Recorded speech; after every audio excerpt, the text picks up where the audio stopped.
आज हम वर्तमान युग में आध्यात्मिक चिंतन की श्रृंखला के तहत गीता के 11वें अध्याय के श्लोक संख्या 23 की व्याख्या कर रहे हैं। श्लोक संख्या 22वें तक विश्व रूप को देखते हुए विस्मय युक्त रुद्रों के दर्शन, वसुओं के दर्शन, असुरों के दर्शन, यक्षों के दर्शन किए और इस 23वें श्लोक में भगवान के भयंकर रूप को देखकर अर्जुन भयभीत होने लगते हैं, उनको डर लगने लगता है।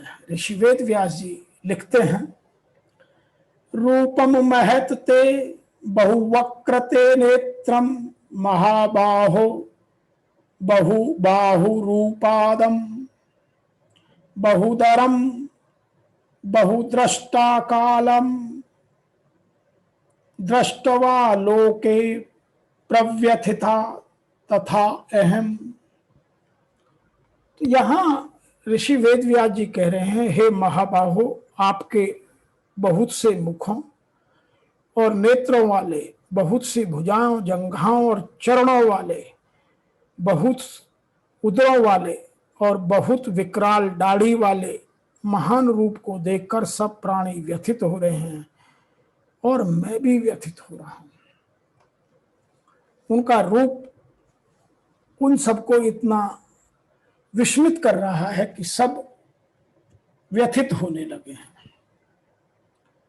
तो यहां कुछ लोग व्याख्या ऐसे भी करते हैं कि ऋषि वेदव्यास जी कह रहे हैं कि हे महाबाहु, आपके बहुत मुख, नेत्रों, बहुत हाथ, जंघाओं, पैरों वाले, बहुत उदरों वाले, बहुत सी दाढ़ी के कारण अत्यंत विकराल महान रूप को देखकर सब लोग व्याकुल हो रहे हैं, व्यथित हो रहे हैं, तथा मैं भी व्याकुल और व्यथित हो रहा हूं।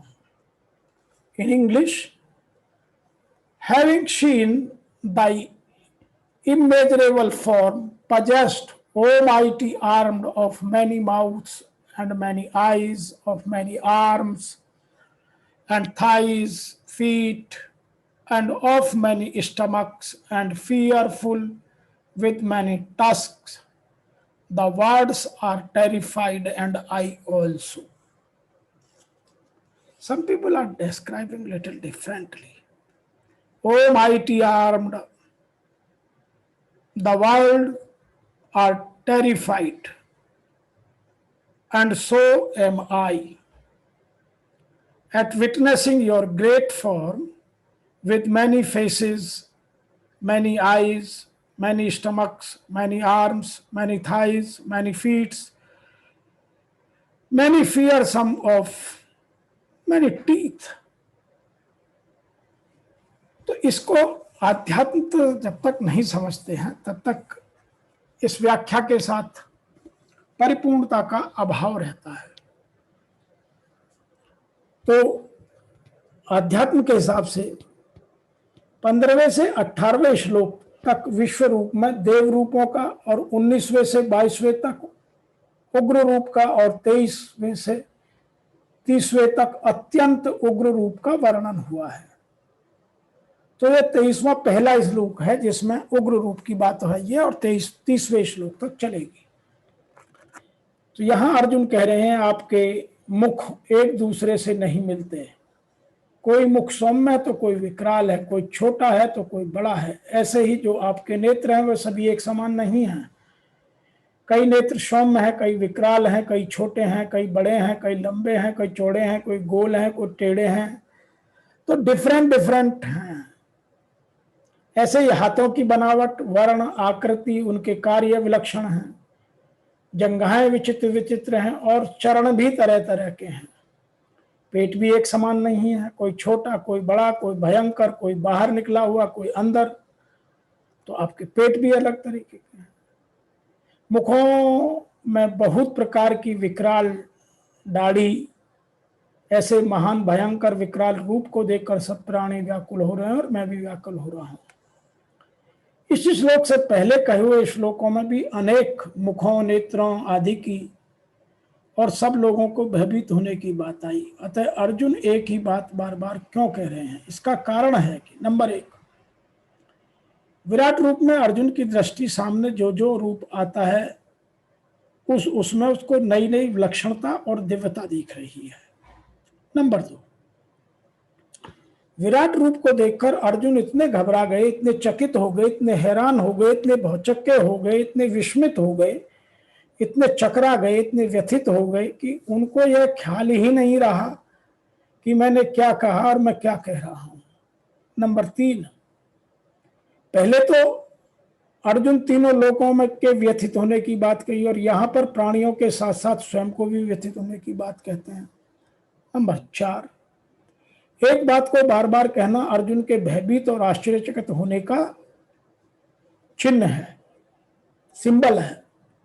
संसार में देखा भी जाता है कि जिसको भय, हर्ष, शोक आदि आश्चर्य आदि होते हैं, उसके मुख से स्वाभाविक ही किसी शब्द का या वाक्य बार बार उच्चारण हो जाता है।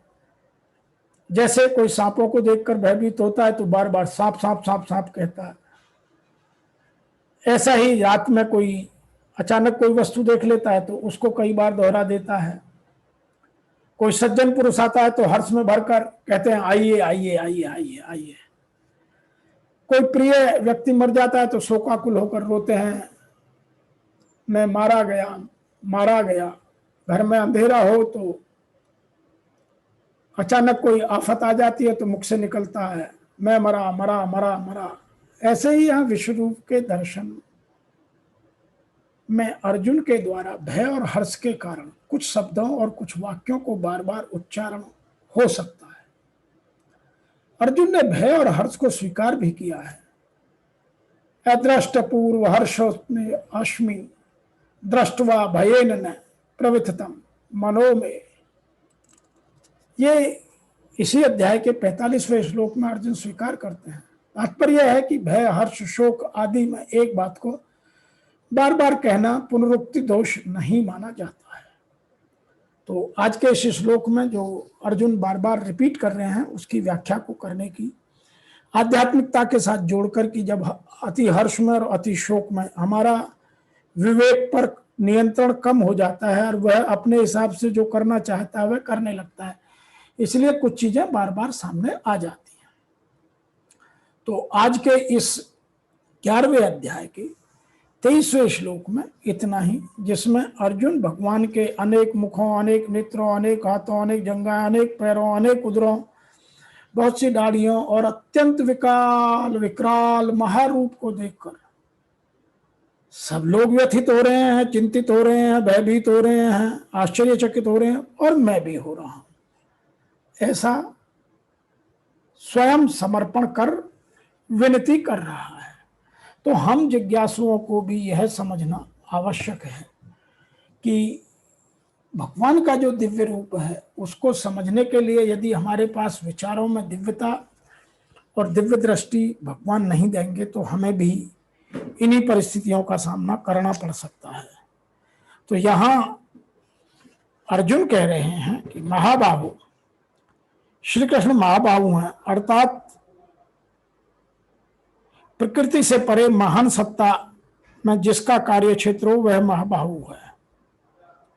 श्री कृष्ण महानता के क्षेत्र में पूर्ण है और अधिकतम सीमा में है। अर्जुन उसी की प्रवेशिका में है, मार्ग में है, मंजिल मार्ग का दूसरा छोर ही तो है। योगेश्वर, आपके बहुत से मुख और नेत्रों, हाथों, जंघाओं, पैरों, उदरों और अनेक विकराल दाढ़ी वाले महान रूप को देखकर सब लोग व्यथित हो रहे हैं, मैं भी हो रहा हूं। अब अर्जुन को कुछ भय लगने लगा, भय हो रहा है। श्री कृष्ण इतने महान हैं, कभी सोचा नहीं था। हम भी इसी तरह से कुछ गलतियां, कुछ अज्ञानता, कुछ मूर्खता, कुछ विस्मितता अपने जीवन में करते रहते हैं। तो हम भी जब ज्ञान रूपी या बुद्धि रूपी, विवेक रूपी दर्पण में उन सबको देखते हैं तो हमें आभास होता है। और वही स्थिति यहां अर्जुन की है और हम सब जिज्ञासुओं की है। अतः अगले श्लोक का आनंद लेते हैं। आज के श्लोक की व्याख्या में इतना ही। आप सबको मेरी ओर से और मेरी संस्था डूअर्स पैराडाइज फाउंडेशन के सभी सम्मानित सदस्यों की ओर से सादर जय श्री कृष्ण।